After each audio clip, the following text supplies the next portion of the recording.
1980년대 초에 그 당시에 유명한 그 그룹이죠. 해바라기라는 그룹이 노래를 하나 발표했는데요. 그 노래의 제목이 행복을 주는 사람이라는 제목입니다. 제가 그 노래의 가사를 제가 말씀드리도록 하겠습니다. 사실 불러도 좋은데 부르면 또 좀 문제가 있을 수 있어서 제가 가사만 제가 알려드리도록 하겠습니다. 내가 가는 길이 험하고 멀지라도 그대 함께 간다면 좋겠네. 우리 가는 길에 아침 햇살 비치면 행복하다고 말해주겠네. 이리저리 둘러봐도 제일 좋은 건 그대와 함께 있는 것. 2절 가사는 이렇게 됩니다. 때론 지루하고 외로운 길이라도 그대 함께 간다면 좋겠네. 때론 즐거움에 웃음 짓는 나날이어서 행복하다고 말해주겠네. 이리저리 둘러봐도 제일 좋은 건 그대와 함께 있는 것. 그대 내게 행복을 주는 사람, 내가 가는 길이 험하고 멀지라도 그대 내게 행복을 주는 사람. 그 당시에 굉장히 아주 히트했던 곡이고요. 지금도 많은 분들이 애창하는 그런 가요 중에 하나입니다. 행복을 주는 사람이 우리 주변에 있으면 우리는 행복한 사람이 될 수가 있는 것이죠. 그리고 우리가 행복한 사람이 되면 우리 주변에 있는 사람들에게 행복을 주는 사람이 될 수가 있습니다. 일종의 선순환적인 그러한 결과인 것이죠. 행복 바이러스가 이렇게 퍼져나간다, 이렇게 볼 수가 있는 것이죠. 과연 우리 주변에 우리를 행복하게 해주는 사람들이 있는가? 자, 오늘 본문도 보면요, 다윗이 이 사무엘기상 19장에서 4번에 걸쳐 아주 힘든 고비를 겪게 됩니다. 죽음의 고비인 것이죠. 생사가 왔다 갔다 하는 아주 위험한 고비를 겪게 되는 것이죠. 이러한 고난 가운데서도 다윗에게 행복을 주는 사람들이 언급이 됩니다. 제일 먼저 누가 언급이 되냐면 오늘 보면 1절부터 7절까지 나와 있는데요, 요나단이라는 사람이 언급이 됩니다. 요나단은 사울의 아들이자 왕자였고요, 자연적으로 사울의 뒤를 이어서 왕이 될 사람입니다. 자, 이제 오늘 본문을 통해서 보면 그 앞에 문맥에서는 사울이 다윗을 죽이려고 음모를 꾸미고 계략을 꾸미고 남들 모르게 이렇게 다윗을 죽이려고 그랬는데 19장에 들어오면 이제는 사울이 아주 공개적으로 다윗을 죽이려고 작정을 합니다. 그래서 요나단에게까지도 다윗을 죽이라, 또는 내가 다윗을 죽이겠다, 이렇게 사울이 얘기를 합니다. 전후 문맥을 통해서 사울은 분명히 알았을 것입니다. 요나단이 다윗을 얼마나 좋아하고 두 사람의 관계가 굉장히 깊은 그런 우정의 관계에 있다는 것을 이 사울이 분명히 알고 있음에도 불구하고 요나단에게 내가 다윗을 죽이겠다, 이렇게 얘기를 합니다.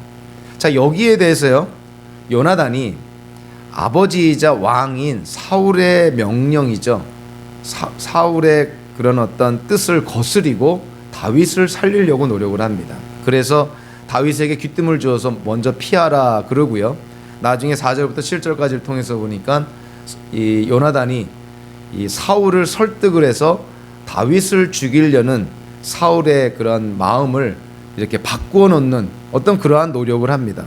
굉장히 이타적인 그런 어떤 행위를 하게 되는 것이죠. 다시 한번 여기서 우리가 생각해 보는 것이, 왜 요나단이 다윗을 이렇게 아끼는 것일까?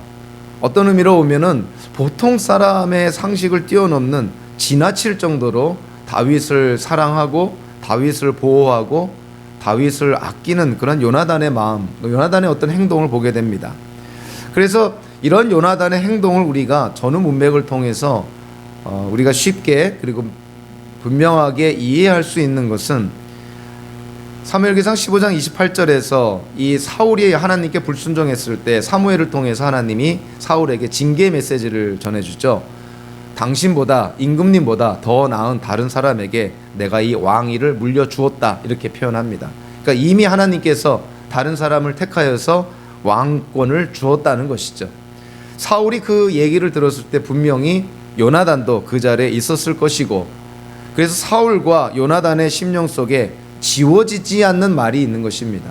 하나님께서 사울 왕보다 더 나은 사람을 택해서 왕권을 물려줬다는 것이죠. 과연 그가 누굴까? 결국 우리는 앞에 그 사무엘기상 그 17장 또 18장을 통해서 알 수 있는 것처럼 이 블레셋과의 전쟁에서 다윗이 골리앗 그 괴물 같은 블레셋 장수를 돌멩이 하나로 쳐서 죽이는 그 장면을 통해서 요나단은 확신을 하게 되는 것이죠. 아, 저 다윗이라는 청년이 하나님이 택한 사울 왕의 뒤를 이어서 이스라엘의 왕이 될 사람이라는 것을 요나단은 확신을 한 것입니다. 그래서 이제는 자기의 어떤 개인적인 친분 이런 차원이 아니라 하나님께서 사울의 뒤를 이어 이스라엘의 왕으로 택한 자니까, 하나님께서 기름 부어 왕으로 세운 자니까 당연히 다윗을 보호해야 되는 것이죠. 요나단도 믿음이 아주 좋은 사람이었죠. 블레셋과 전쟁을 통해서도 요나단은 자기 부하랑 단 둘이서 적진에 들어가서 블레셋과의 전쟁을 승리로 이끄는 아주 용사 중의 용사였고 믿음의 용사였던 것이죠. 요나단은 하나님을 두려워하는 자입니다. 그러다 보니까 자기의 개인의 어떤 신상, 어떤 이해타산 이런 것이 아니라 하나님의 뜻이 중요했던 것이죠. 하나님이 다윗을 선택했다는 것을 요나단이 확신했기 때문에 비록 자기의 아버지라 하더라도, 왕이라 하더라도 사울의 명령에 순종할 수가 없었던 것이죠. 그래서 요나단은 사울 왕보다 진정한 이스라엘의 왕인 하나님을 더 두려워했던 것이죠. 그래서 오늘 본문에서 보면 요나단이 노력을 합니다. 다윗을 살리려고 노력을 하는 것이죠. 4절부터 7절까지를 통해서 보면 요나단이 사울을 직접 설득을 합니다. 아니 그 사울 왕도 아버지도 한번 생각해 보라는 것이죠. 다윗이 뭐 잘못한 게 뭐가 있습니까? 전쟁마다 승리했던 장군이고 나라가 위기에 빠져 있을 때 골리앗을 쳐서 죽여서 이스라엘을 구원한 전쟁의 영웅인데 왜 죄 없는 다윗을 죽이려고 합니까? 그러면서 5절에 보니까 이런 말까지 합니다. 지금 무엇 때문에 이유도 없이 다윗을 죽여 죄 없는 피를 흘려 죄를 지으려고 하십니까? 이게 좀 어디서 좀 눈에 익숙한 그런 표현 아닌가요? 창세기 이 9장에 보면 죄 없는 인간의 형상, 하나님의 형상대로 지음받은 그런 인간, 죄 없는 인간을 만약에 피 흘려 죽인다면 피 흘린 자의 피가 그 자신에게 돌아간다, 이런 표현을 합니다. 즉 죄 없는 자를 죽이면 그도 죽어 마땅하다는 것이죠. 그것이 창세기 9장에 나와 있는 것이죠. 그러니까 지금 이 요나단이 그 말씀을 연상을 시키면서 사울 왕을 설득을 합니다. 사울 왕 아버지, 당신이 만약에 죄 없는 다윗의 피를 흘린다면 이 피가 당신에게 돌아갈 것입니다. 하나님께 징계받게 된다는 것이죠. 그러니까 죄 없는 다윗을 죽여 피 흘리지 말라는 것이죠. 이 요나단의 이 그 사울 왕을 설득하는 이 장면을 보면 좀 양면적인 그런 의미가 있다고 생각을 합니다. 첫째는 물론 다윗을 살리려는 요나단의 그 의중이 보이는 것이죠. 다윗을 지키려는 요나단의 마음이 보입니다. 근데 그뿐만이 아니라 또 하나의 마음이 보여지는 것은 아버지인 사울을 향한 이 아들로서의 요나단의 사랑이 보여지는 것이죠. 만약에 아버지인 사울이 눈이 뒤집혀져서 다윗을 만약에 죽인다고 한다면 하나님께 살인죄를 짓는 것이고, 그렇게 되면 살인죄에 대한 결과 책임을 아버지인 사울이 다 지어야 되기 때문에 아들로서 아버지가 살인죄를 짓는 것을 막는 것입니다. 그러니까 다윗을 보호한다는 측면뿐만이 아니라 아버지를 보호하려는 마음도 있는 것이죠. 하나님 앞에 죄 없는 사람의 피를 흘려 살인죄를 짓지 말라는 것이죠. 그래서 요나단의 모습을 보면서 우리는 어떠한 생각을 할 수 있냐면, 사울과 다윗 그 중간에 서서 사실은 화평케 하는 역할, 그거를 지금 요나단이 하고 있습니다. 그거를 영어로 얘기하면 피스메이커의 역할을 하고 있는 것이죠. 화평케 하는 자, 분란과 갈등 속에 있는 양자 사이에서 두 사람을 화평케 하는 역할, 그 피스메이커의 역할을 지금 요나단이 하고 있는 것이죠. 우리 성도들이요, 기독교인들이 이 땅을 살면서 꼭 피해야 될 것 중에 하나가 뭐냐면, 어느 관계든 어느 모임이든 가가지고 이 트러블 메이커가 되면 안 됩니다. 문제거리가 되면 안 되죠. 문제가 많은 곳에 우리 성도들이 가서 문제를 해결하고 화목케 하는 역사가 일어나는 것이 성도의 역할이지, 화목한 상태에 가서 기독교인이 들어갔다가 그 문제를 일으키고 갈등을 야기하고 분열을 조장한다는 것은, 그것은 성경에서 말하는 성도의 모습은 아닌 것이죠. 피스메이커, 화평케 하는 자, 그것이 성도의 이 본연의 모습이라고 성경은 우리에게 말해줍니다.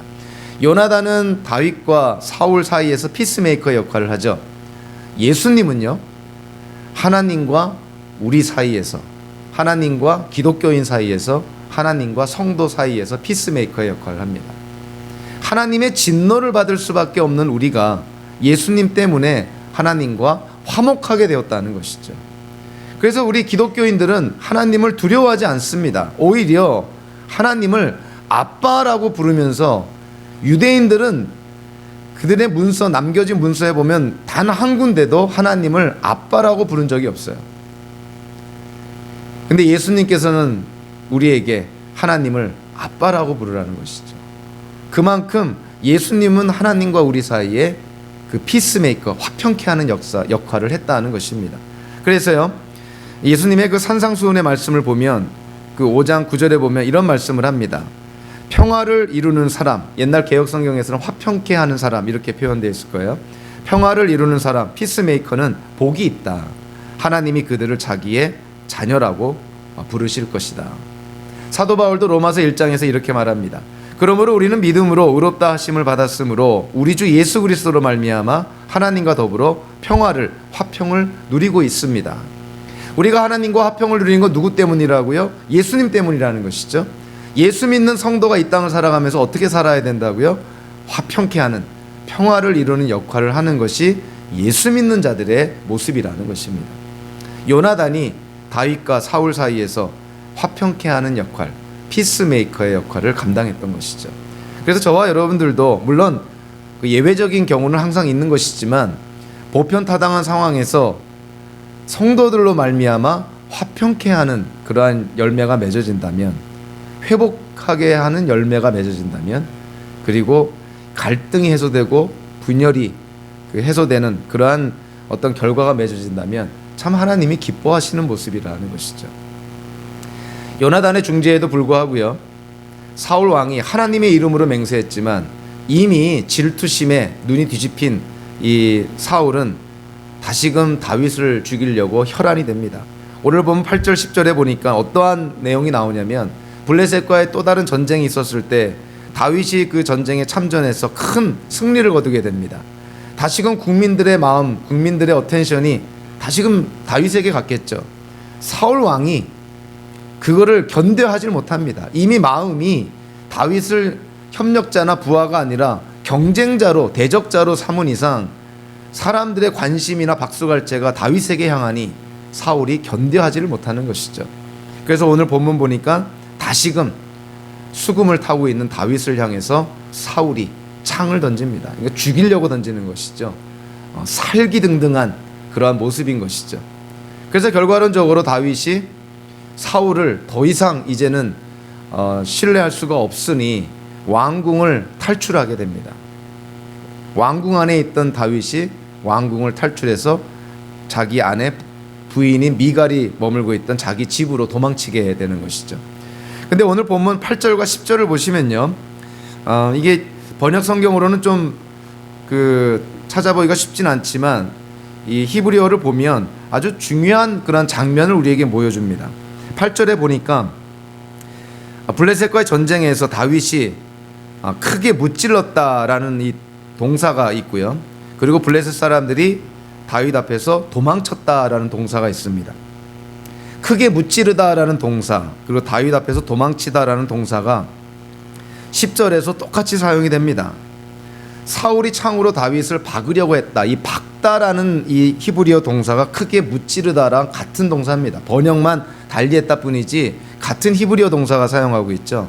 10절에 보니까 다윗이 도망하였다, 같은 단어가 사용을 합니다. 자, 이 두 개의 구절을 통해서 우리에게 보여주는 것이 뭐냐면, 자, 다윗은 지금 누구랑 싸우고 있습니까? 블레셋과 싸우고 있는 것이죠. 이스라엘을 구원하기 위해서 블레셋과 싸우고 있는 다윗의 모습을 보게 되는 것이죠. 근데 10절에서는 사울의 모습을 보여주고 있는데, 사울은 누구와 싸우고 있습니까? 네, 다윗과 싸우고 있습니다. 이스라엘을 구원하기 위해서 블레셋과 싸운 다윗과 사울은 싸우고 있다는 것이죠.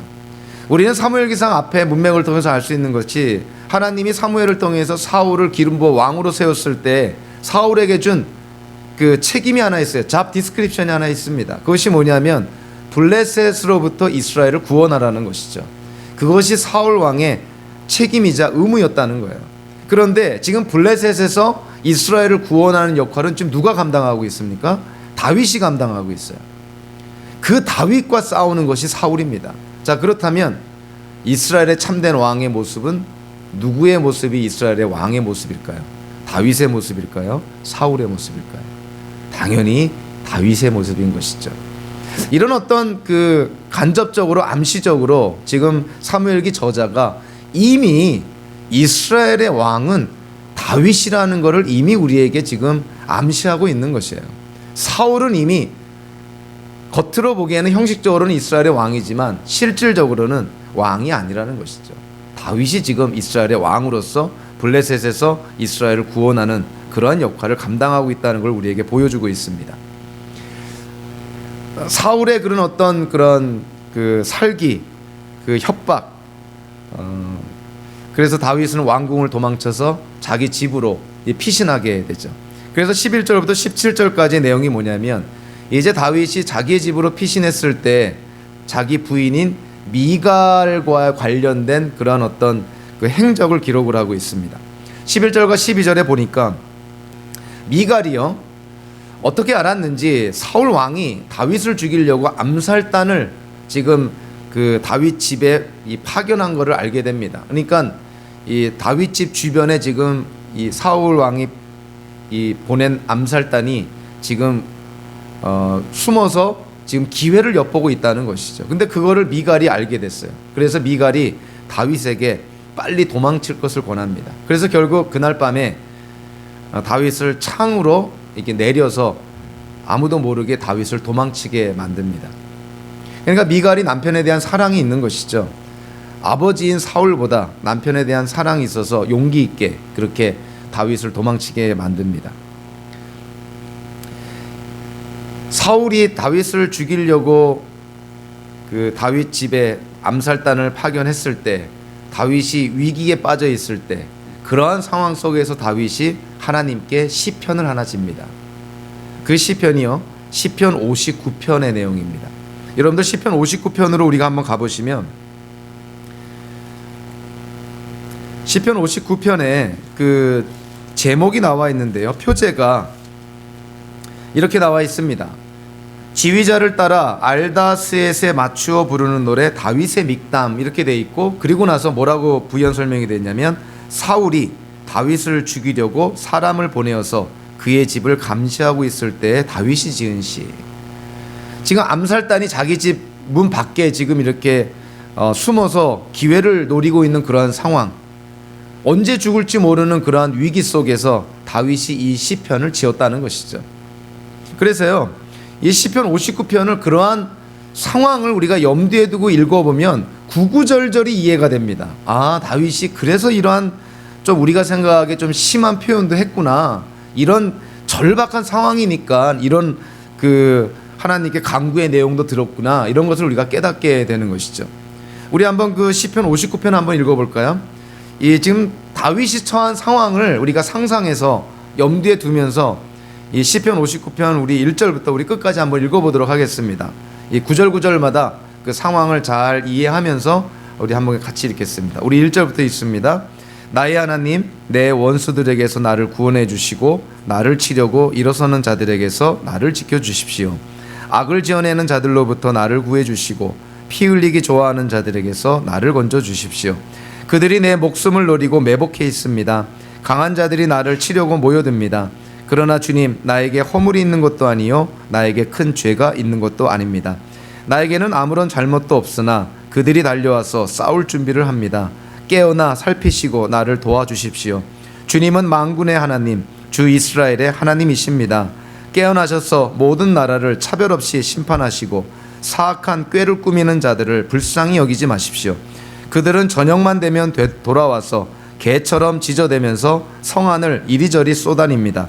그들은 입에 거품을 물고 입술에는 칼을 물고서 흥, 누가 들으랴 하고 말합니다.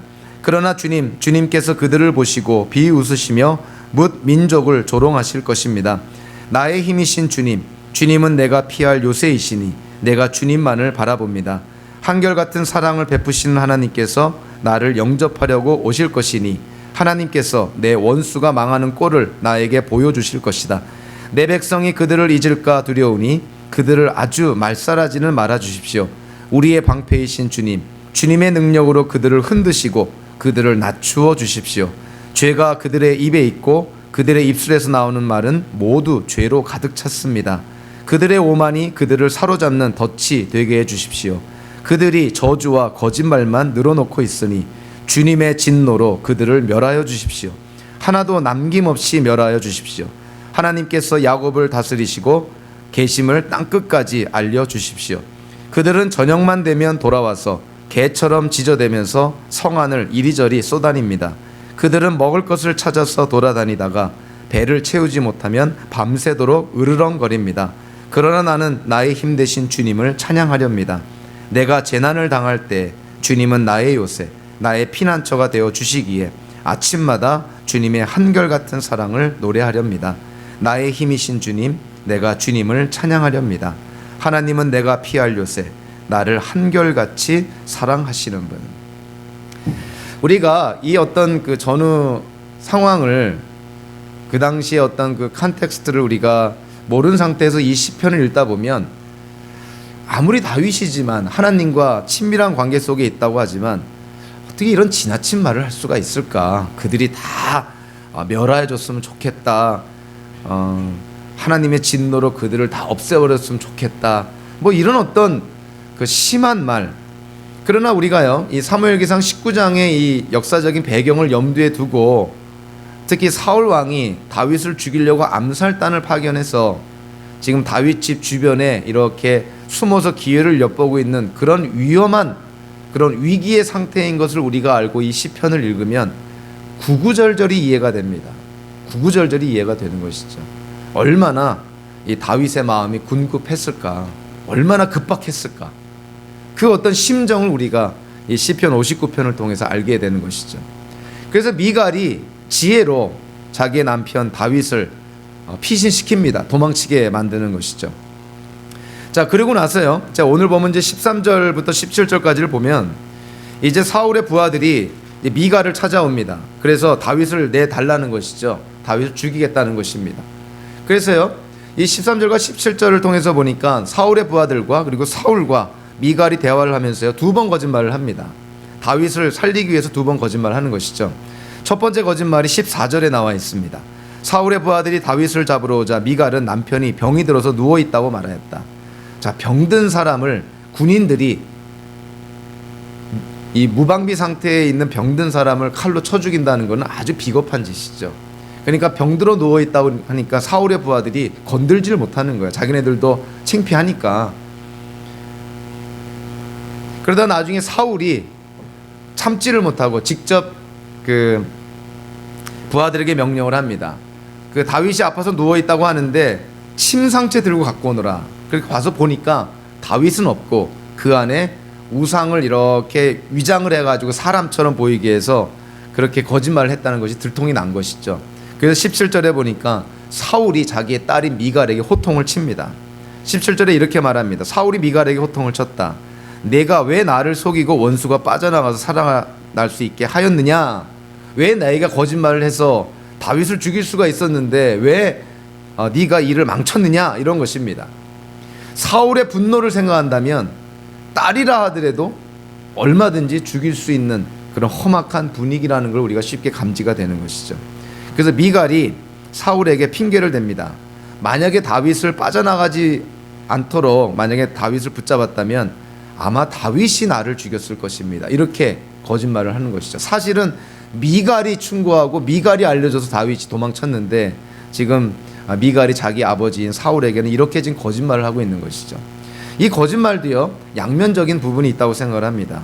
물론 자기의 목숨을 부지하기 위해서 아버지에게 거짓말한 것이죠.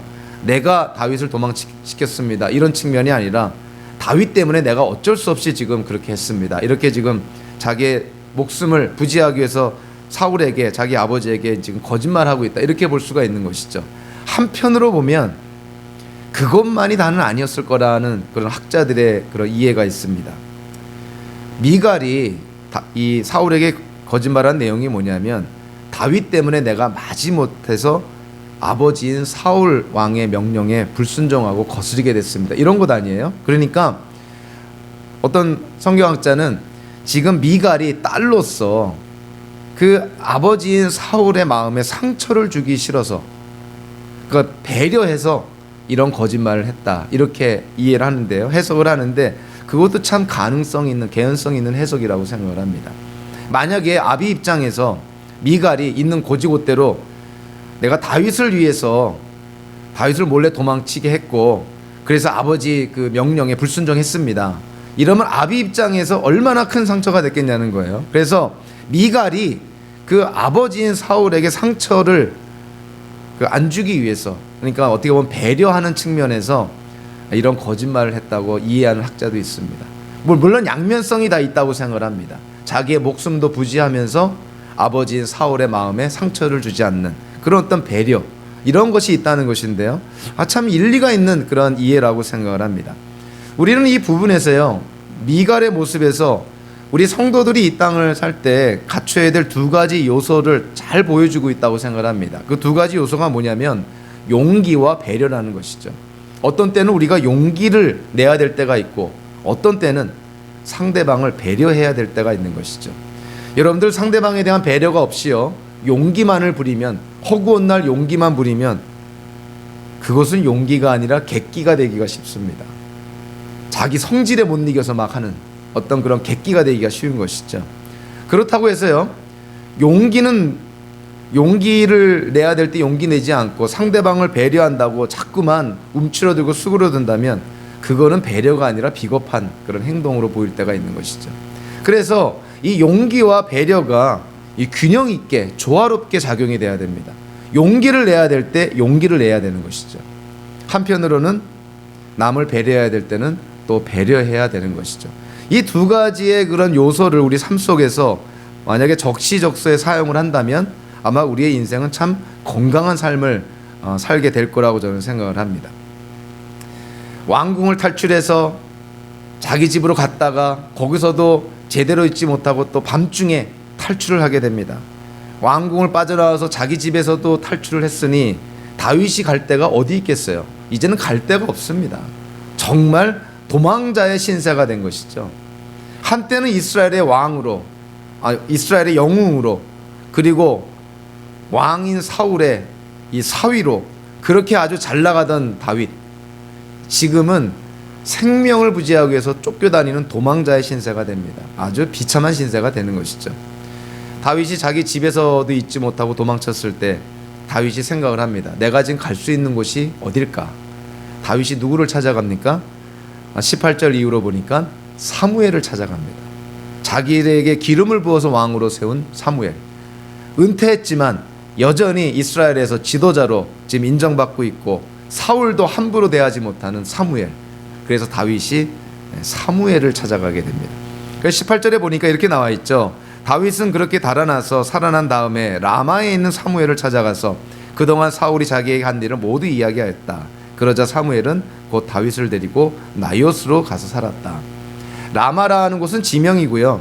나요스는 라마라는 그런 지역에 있는 한 면적 지역을 의미한다. 어떠한 거처지를 의미한다. 이렇게 봅니다. 그러니까 교회로 얘기하면은 교구와 같은 것이죠.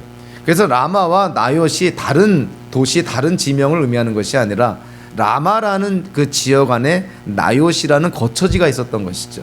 사무엘이 은퇴하고 나서 한 일이 뭐냐면 라마에 있는 그 나요시라는 거처지에서 후배 선지자들을 교육하고 양성하고 있었습니다. 거기를 다윗이 찾아간 것이죠. 그래서 사무엘이 다윗의 사정과 형편을 듣고 나서 그 라마의 나요세 그러니까 다른 선지자들과 선지생들과 함께 거처하도록 그렇게 사무엘이 배려를 하게 된 것이죠. 이 다윗이 위기에 빠졌을 때 궁급했을 때 정말 힘들었을 때 그래도 찾아갈 사람이 있었다는 것은 다윗에게 큰 위로가 되는 그런 일이죠. 저와 여러분들도 살다 보면 위기에 빠질 때가 있고요. 정말 힘들 때가 있고 누군가의 도움이 어드바이스가 충고가 필요할 때가 있죠. 그럴 때 여러분들이 찾아갈 수 있는 사람이 주변에 있습니까? 라는 질문에 어떻게들 대답하시겠어요? 찾아갈 사람이 있나요? 찾아갈 사람이 있어야 됩니다. 없는데요 그러면 참 불행한 그런 상황인 것이죠. 어떻게 우리가 독불장군으로 이 세상을 살아갑니까?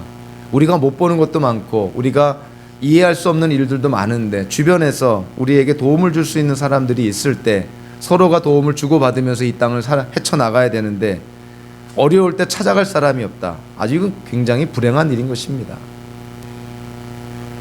다윗은 어려울 때 위기 가운데 있을 때 그래도 찾아갈 사람이 있었죠. 이 사무엘을 찾아가게 된 것이죠. 저도 이제 플로리다에서 사역을 할 때요, 사역하다 보면 별의별 일을 많이 겪게 되는데 플로리다에 사역한 지 몇 년 안 됐을 때입니다. 초창기인데 어느 교인이 저를 찾아와가지고 얘기를 해줍니다. 우리 교회, 그러니까 한 교회 다른 교인으로부터 얘기를 들었다는 거예요. 저에 대해서, 목사님에 대해서.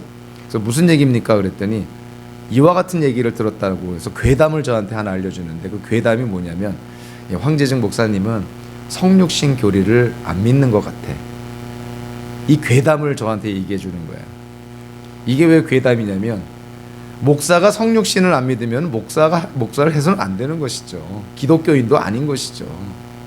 어떻게 하나님이 인간이 된, 즉 우리를 구원하시기 위해서 하나님이신 예수님이 인간이 되어 이 땅에 오셨다는 그 성육신 교리를, 인카네이션을 믿지 않는다면, 아니 어떻게 제가 여기서 설교를 하고 어떻게 사역을 하고 어떻게 교인들한테 신앙생활 잘하라고 얘기할 수 있겠습니까? 그 얘기를 듣는데 아주 눈앞이 캄캄해지더라고요. 이건 아주 목회자로서의 그 생명이 끝날 수 있는 그런 정말 괴담 중에 괴담이었죠. 그 제가 이게 어찌할 바를 모르겠더라고요. 뭐 이런 경험을 또 이런 거를 예상이나 했습니까? 그래가지고 정말 너무나 힘들었는데 제가 그 존경하는 목사님한테 자문을 구했습니다. 목사님, 제가 지금 이런 상황에 놓여 있는데 어떻게 해야 될까요? 저는 변호사의 성향보다는 검사의 성향이 강합니다. 그러니까 은혜보다는 진리 성향이 강한데요. 이런 일을 두고 가만히 있을 수가 없는 거예요. 이거를 파헤쳐야겠다는 생각이 들고 누가 이 얘기를 했는지 색출해야겠다는 생각이 막 드는 거예요. 그래서 법적으로, 내규적으로 징계까지 해야겠다. 막 이런 생각이 막 마음 안에서 막 불같이 일어나고 있었습니다. 그래도 경험이 많은 목사님께 자문을 구해야지. 그래서 전화해서 여쭤봤습니다. 목사님, 이런 상황에 있는데 어떻게 해야 될까요? 저는 당연히 그 목사님으로부터 당연히 찾아서 진상을 규명해서 필요하면 징계도 해야지, 뭐 이렇게 얘기가 나올 줄 알았는데 그 목사님 하시는 말씀이 잠시 좀 기다려보라, 뭐 이렇게 말씀하시는 거예요. 잠시 기다려보라. 그래서 아니 어떻게 잠시 기다려봅니까? 이 성육신 교리를 부인한다는 괴담이 돌고 있는데 제가 어떻게 잠시 기다려봅니까? 근데 이제 그 목사님 하시는 얘기가, 만약에 이 얘기를 퍼뜨린 사람을 색출한다고 해서, 찾아낸다고 해서 만약에 그 사람이 언제 어느 때 황재중 목사님이 성육신 교리를 부인한다는 얘기를 진짜로 들었다고 얘기하면 어떡할 거냐는 거예요. 그럼 그 자리에서 두 사람이 진실 공방하고 싸울 거라는 거예요. 교회에서 목사와 성도 간에 진실 공방하고 누가 진리를 얘기하고 누가 거짓을 얘기했는지 그걸 규명한다고 싸우고 그러면 교회가 어떻게 되겠느냐는 거예요. 그러니까 지금 무슨 일이 벌어날지 모르니 잠시 숨을 고르고 기다려보라. 그 충고를 하시더라고요. 그래서 하루하루를 정말 인고의 시간을 보냈습니다. 그래서 나중에 시간이 지나고 나서 보니까 아무 일이 일어나질 않았어요. 그리고 저에게 그 얘기를 하신 분도 다른 일 때문에 교회를 떠나게 됐습니다. 그래서 지금도 궁금해요. 그 사건이 도대체 그분이, 그 누군가라고 얘기했던 그분이 정말 제가 성육신 교리를 부인한다는 그 말을 했다는 것을 들었다는 것이 사실인가, 아니면 저에게 말을 해준 분이 목회자와 교인 간을 이간질하려고 그런 얘기를 했는지 알 수는 없습니다. 나중에 은퇴하고 나면 좀 그분 찾아가서 물어보려고 그래요. 정말 그 얘기 들었기 때문에 저한테 그 얘기 해준 겁니까? 아니면 다른 의도가 있었습니까? 만약에 그때 제가 성질에 못 이겨서 그 얘기를 한 사람 색출한다고 막 뛰어다니고 그랬으면 교회는 아마 풍지박산 났을 거라고 생각합니다. 경험이 많은 목사님이 그 상황을 보시고, 어떤 거는 총각을 다투어서 해결해야 될 문제도 있지만 어떤 거는 좀 한 스텝 물러나서 기다리고 한번 그 사태를 관망해야 될 그런 문제도 있는 것이죠. 이러한 어떤 분별력이 있는 순간의 지혜는, 그거는 경험을 통해서 나오는 것이거든요. 그래서 제가 그 목사님을 통해서 그 고비를 한번 넘긴 적이 있습니다. 여러분들도 그런 고비 때마다 찾아갈 수 있는 사람이 주변에 꼭 있으셔야 합니다. 신앙적으로든 사회적으로든 관계적으로든 또는 직장 문제든 자기 전문 분야든 간에 무엇인가가 어려움이 있을 때 찾아갈 수 있는 사람이 주변에 있다는 것은 그만큼 힘이 되는 것이죠. 이 다윗의 모습을 보면요, 지금 사무엘기상 19장에 보니까 여러 번에 걸쳐서 다윗은 도망만 다닙니다. 왕궁에서 도망 다니고 집에서 도망 다니고 이제 라마로 들어가서 사무엘과 잠시 거처하다가 이제 이 라마로부터도 쫓겨나와 가지고 이제 뭐 사방팔방으로 도망 다니고 나중에는 뭐 블레셋에 가가지고 망명까지 하게 되고요. 다윗의 인생, 왕으로 등극하기 전까지, 그러니까 사울이 살아있는 동안에는 다윗이 한 일이라고는 도망 다니는 것밖에 없어요. 자, 남자 입장에서 보면요, 남자들은 좀 마초 정신이 있잖아요. 이 남자 입장에서 보면은 이 다윗이 왜 이렇게 찌질하게 도망만 다닐까 이런 생각을 하게 됩니다. 그렇게 생각 안 되세요? 아니 좀 싸워보지. 억울한데, 죄가 없는데 좀 세력을 귀합해서 하다못해 요나단을 꼬셔서라도 힘을 귀합해서 좀 싸워보지. 왜 이렇게 말 한마디 안 하고 죄 지은 사람처럼 그렇게 도망만 다닐까? 이 남자로서는 너무 좀 찌질한 거 아닌가? 여러분들 그런 생각 안 드세요? 왜 다윗이 이렇게 찌질했나? 골리앗을 돌멩이 하나로 쳐 죽인 그런 이스라엘의 영웅인데 왜 사울 앞에서는 이렇게 도망만 다니는 것일까? 우리는 성경 전체를 통해서 다윗이 누군가를 예표한다고 얘기를 합니다. 다윗이 미래의 누군가를 미리 보여주는 그림자와 같은 역할을 한다는 것이죠. 다윗은 과연 누구를 보여주는 것일까? 또 다윗과 비슷한 지금 사무엘기 19장의 그런 모습과 비슷한 또 인생을 산 사람이 있습니다. 다름 아닌 아브라함의 아들 이삭의 인생입니다. 자, 이삭도요, 블레셋에 가가지고 농사를 짓는데 그 이방 땅이죠. 블레셋 사람들이 있는 데서 이제 농사를 짓다 보니까 우물을 파게 되잖아요. 근데 물이 나오면 가나안 땅에서 이 우물이라는 것은 재산이거든요. 우물이 나오니까 블레셋 사람들이 자기네들 거라고 뺏어갑니다. 싸울 만도 한데 이삭이 안 싸워요. 그 우물 주고 다른 데 가서 또 우물을 팝니다. 거기서 또 우물이 나오면 그 지역에 있는 블레셋 사람들이 와서 우물을 또 빼앗아갑니다. 몇 번에 걸쳐서 옮기다가 나중에 한 군데 정착을 하게 되죠. 이삭은 왜 안 싸웠을까? 억울한데. 성경에서는 이삭도 누구의 예표가 된다 그러죠. 이삭은 인간적인 그런 어떤 의지로 태어난 아들이 아니라 하나님의 약속의 아들이죠. 그래서 이삭은 누군가를 예표한다 이렇게 표현합니다. 다윗이 누군가를 예표하죠. 이삭도 누군가를 예표하는데 다윗과 이삭의 행태가, 그들의 언행이나 그들의 모습이 참 유사한 거예요. 싸우지 않고 피합니다. 억울함을 그냥 당합니다. 자, 누구를 예표하는 것일까요? 네, 당연히 예수님을 예표하는 것이죠. 예수님에 대해서 이사야 선지자가 이사야서 53장 7절에서 이렇게 묘사를 합니다. 여기서 그라고 표현된 분은 예수님을 의미합니다. 그는 굴욕을 당하고 고문을 당하였으나 아무 말도 하지 않았다. 마치 도살장으로 끌려가는 어린 양처럼, 마치 털 깎는 사람 앞에서 잠잠한 암양처럼 끌려가기만 할 뿐 아무 말도 하지 않았다. 예수님께서 고난 당하실 때 억울하게 고난을 당하시고 재판을 받으시고 그리고 말도 안 되는 그 결정을 통해서 십자가에 달려 돌아가시게 되잖아요. 예수님께서 거기에 대해서 항의도 항변도 싸우지도 반항도 안 했다는 것이죠. 다윗과 이삭이 보여준 것, 그들은 바로 예수님의 예표였다는 것이죠. 이 땅에 오실 구원자 예수님을 우리에게 보여주는 그런 다윗과 이삭의 모습을 보게 된다는 것이죠. 그래서요, 우리가 이 다윗 또는 이삭 이 모습을 보면서 그런 생각을 합니다. 어떤 그 억울한 일이 있을 때 또는 힘든 일이 있을 때 부딪혀 싸우는 것보다 더 힘들 수 있는 것이 피하는 것이라고 생각을 합니다. 부딪혀 싸우는 것보다 더 용기가 필요한 것이 피하는 것이 아닌가.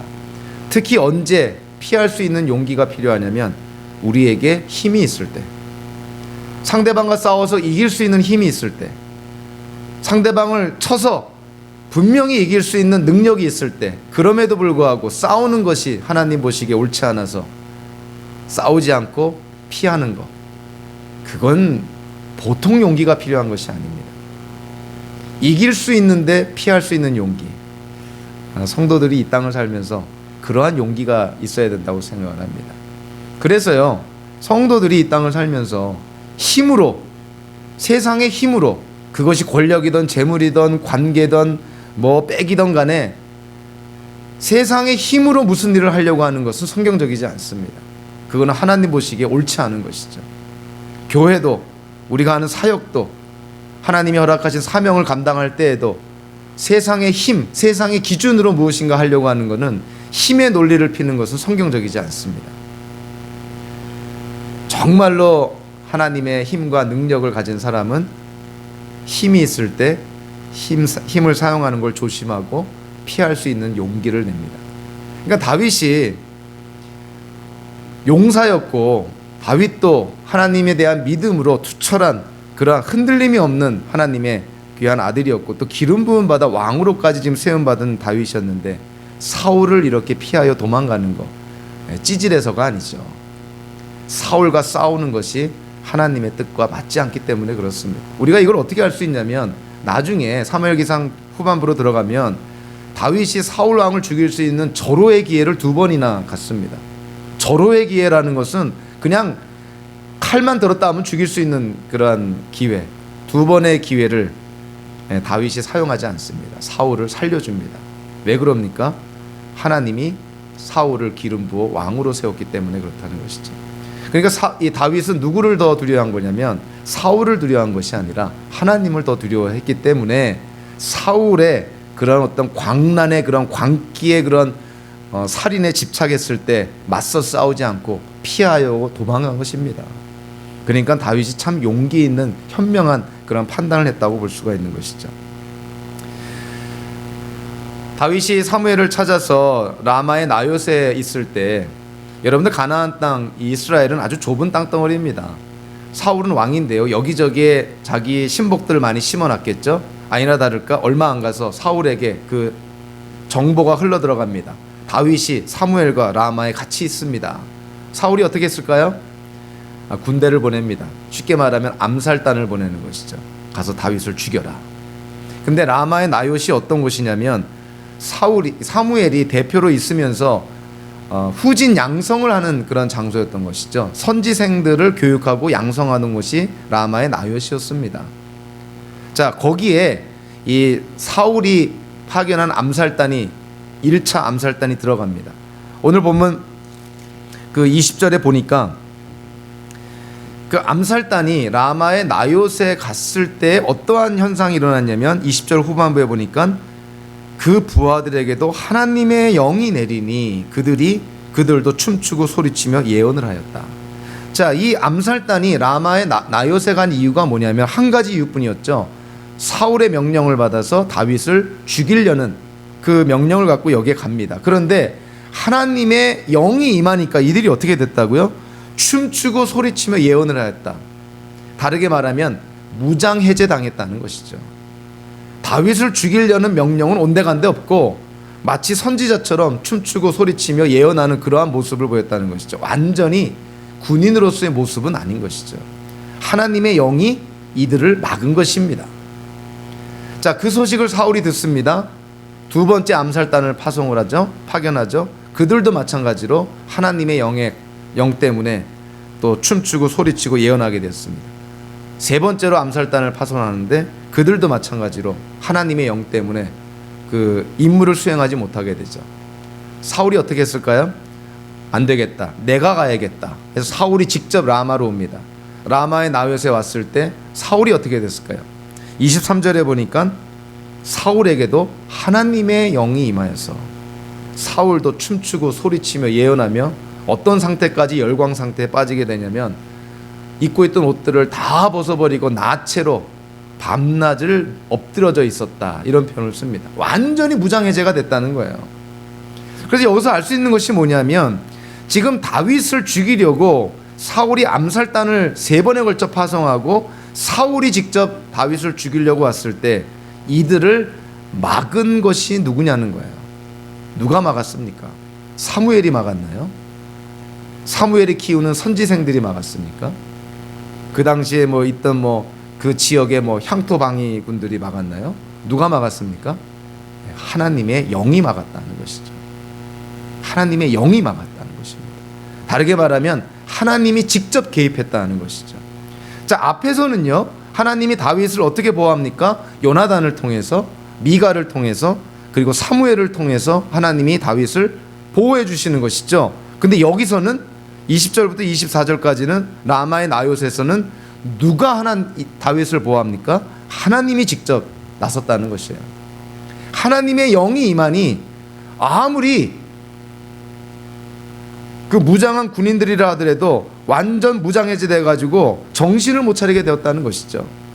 다윗을 죽이려고 눈이 뒤집힌 그 살인 광기에 혈안 눈이 뒤집힌 이 사울조차도 하나님의 영에 감동이 되어서 완전 무장해제되었다는 것이죠.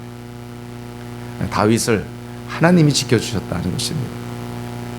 요나단과 미갈과 사무엘을 통해서는 간접적인 것이지만 하나님의 영을 통해서 하나님이 직접 다윗을 보호하시는 그러한 모습을 우리가 보게 됩니다. 바울의 그런 가르침, 그 뒤를 잇는 것이 성 어거스틴이죠. 그리고 성 어거스틴의 뒤를 이어서 바울과 성 어거스틴의 그런 신학과 교리를 집대성에서 체계화시킨 사람이 종교개혁자 칼빈이었던 것이죠. 그래서 칼빈이 이 바울의 그런 가르침, 성 어거스틴에 이어지는 그 가르침을 이 5가지 교리로 체계화시킵니다. 그거를 우리 칼빈주의의 5대 교리라 이렇게 표현합니다. 거기에 보면 이제 뭐 인간의 전적 타락, 무조건적인 선택, 뭐 제한된 속죄, 성도의 견인 이런 게 있지만 5가지 중에서 오늘 본문과 직접적으로 관련이 되어 있는 것은 뭐냐면 불가항력적 은혜라는 것이 있습니다. 이 불가항력적 은혜라는 것은 하나님이 은혜를 베풀고자 할 때 그 대상이 하나님의 은혜를 거절할 수 없다는 거예요. 예를 들면 그거예요. 하나님이 너를 내가 택하여서 내 자녀로 삼아 주겠다 했을 때 그 대상이 하나님 나 싫습니다. 하나님 자녀 되기 싫습니다. 이럴 수는 없다는 거예요. 하나님의 은혜를 거절할 수 없다는 것이죠. 만약에 하나님의 은혜를 거절한 사람이 하나님보다 더 힘이 세다는 것이죠. 그럴 수는 없다는 거예요. 하나님이 주시고자 할 때 그거를 거부할 수 있는 사람은 없다는 것이죠. 그래서 그거를 불가항력적 은혜라 그럽니다. 자, 오늘도 보면 하나님의 영이 지금 살기등등한 암살단 사울에게 임하게 되죠. 그들이 이 하나님의 영의 역사를 거절을 못합니다. 거부를 할 수가 없는 것이죠. 하나님의 영이 임했을 때 이들은 완전 무장해제가 됩니다. 전체적으로 하나님이 다윗을 보호해 주시는 것이죠. 다윗은 고난 속에 있었지만 다윗에게는 행복을 주는 사람들이 있었던 것이죠. 요나단, 미갈, 사무엘. 그러나 다윗에게 진정한 행복의 근원은 이 요나단, 미갈, 사무엘에게 있는 것이 아니라 하나님이 다윗의 행복의 근원이었다는 것입니다. 하나님이 다윗과 함께하니 다윗이 분명히 고백했을 거예요. 하나님 한 분만으로 나는 만족합니다. 그렇기 때문에 도망 다니는 한이 있더라도 죄를 짓지 않으려고 노력을 했고 억울한 일이 있더라도 싸우려고 안 했던 것이죠. 저와 여러분들도 이 땅을 살면서 억울할 때가 있습니다. 싸우고 싶을 때가 있는 것이죠. 더군다나 우리에게 힘이 있고 주변에 사람들도 많고 세력들도 있고 그랬을 때 당장에 싸워서 그냥 짓밟고 싶은 그러한 죄성이 우리에게 있습니다. 힘 있을 때, 세력이 있을 때, 내게 능력이 있을 때 하나님의 뜻을 분별하여서 그거를 피할 수 있는 용기가 우리에게 있어야 됩니다. 해바라기 그룹은 내게 행복을 주는 사람, 그대 내게 행복을 주는 사람, 이렇게 노래를 했다면 우리는 어떻게 노래를 해야 될까요? 예수님 내게 행복을 주는 사람, 주님 내게 행복을 주는 사람. 여러분들 나중에 집에 가셔서 유튜브에서 해바라기에 행복을 주는 사람 틀어놓고 그대 나오면은 예수님 이렇게 바꿔서 부르시면 돼요. 예수님 내게 행복을 주는 사람, 주님 내게 행복을 주는 사람, 하나님 내게 행복을 주는 사람. 저와 여러분들은 행복한 사람입니다. 상황에 관계없이 하나님이 우리와 함께 하시기 때문에 그런 것이죠. 저와 여러분들의 인생 속에서 이러한 행복이 주변 사람들에게도 전파가 되어서 하나님의 하나님 되심을 증거하는 성도의 삶을 사시기를 주님의 이름으로 축원합니다. 기도하겠습니다. 고마우신 하나님, 다윗이 그 많은 고난 속에서도 하나님 놓치지 않고 하나님 때문에 그 고난을 이겨나간 참으로 행복한 사람이었다는 것을 깨닫게 됩니다. 우리의 인생이 어쩔 수 없는 고난의 연속인데 우리도 역경 속에 있을 때 세상의 방법을 따르는 것이 아니라 하나님으로 말미암아 하나님 때문에 고난을 이기고 승리하는, 그래서 하나님께 영광을 돌리는 성도의 삶을 살 수 있도록 인도하여 주시옵소서. 예수님의 이름으로 기도하옵나이다. 아멘. 우리 다 함께 일어나